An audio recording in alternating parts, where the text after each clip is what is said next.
Bonjour petit sodomite égaré sur YouTube, si tu sais lire, tu devrais normalement savoir que dans cette vidéo je vais te parler de ce qui est réellement important en musculation pour te bâtir un corps de titan. Elle va s'organiser en deux parties, une partie nutrition et une partie entraînement. Je précise que tout ce qui va suivre est valable aussi bien pour les mâles que pour les femelles. Pour commencer, je vais te parler de la nutrition, car sans une nutrition adaptée, la récupération ne sera pas bonne, la construction de fibres musculaires ne sera pas optimale, et le taux de gras sera aléatoire. Bref, tu l'auras compris, sans une alimentation correcte, les résultats ne seront pas bons, voire dans certains cas, inexistants. Ce qu'il faut comprendre, c'est qu'en fonction de ton mode de vie et de ta façon de t'entraîner, ton corps aura besoin d'un certain nombre de calories pour fonctionner, ce qu'on appelle la dépense énergétique quotidienne. Il existe plusieurs méthodes pour la déterminer, j'ai d'ailleurs déjà réalisé une vidéo à ce sujet. Une fois que le nombre de calories a été déterminé, il va falloir faire sa répartition. Encore une fois, en fonction du mode de vie et des objectifs, la répartition ne sera pas la même. Pour donner un exemple, les femmes ont une capacité à créer du muscle bien plus faible qu'un homme, une répartition autant protéines ne sera pas adaptée. Autre exemple, une personne qui a un cerveau et qui travaille dans un bureau, en utilisant uniquement sa puissance intellectuelle, n'aura pas besoin d'une répartition autant glucide. A l'inverse, un esclave qui après 10 ans dans la vie active travaille toujours sur les chantiers à taper au marteau sur de la ferraille,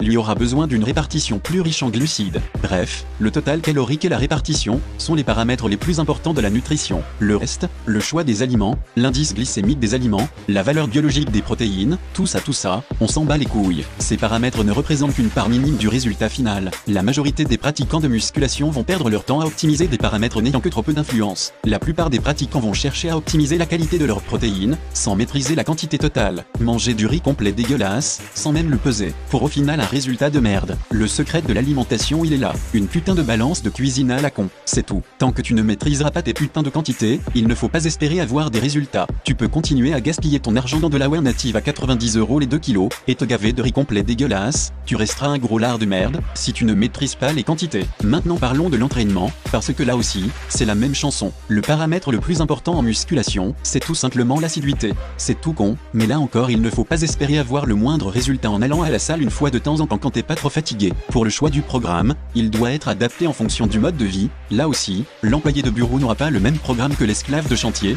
car sa capacité de récupération ne sera pas la même. Il faudra bien entendu réaliser son entraînement en gardant une technique correcte, les exercices en demi-amplitude, et avec une technique approximative, c'est de la merde, les résultats seront merdiques. De la même manière que pour la nutrition, ces trois paramètres te permettront d'obtenir la majorité des résultats. C'est sur ça que tu dois te concentrer, les exercices exotiques, les temps de repos, le nombre de répétitions, les techniques d'intensification, le tempo et la contraction volontaire qui n'existent pas, c'est de la chiasse, on n'en a rien à foutre. Si tu es un chômeur déscolarisé, et que tu n'as rien d'autre à branler de ta vie, à la limite, là tu pourras chercher à optimiser les détails de ta nutrition, et de ton entraînement. Mais si tu as un travail et que ton ambition est de gagner 50K annuels, il va falloir faire un choix, tu ne peux pas te permettre de gaspiller ton temps et ton énergie dans des stupidités. Pour conclure, si tu as plus de 80 de QI, tu auras compris que pour réussir en musculation, c'est comme dans n'importe quel domaine, il faut savoir investir son temps dans des tâches qui sont réellement rentables, et apportent de réels bénéfices significatifs, plutôt que de perdre ton temps et ton argent dans des conneries inutiles. C'est ça la différence qu'il y a entre celui qui réussit à faire quelque chose de sa vie,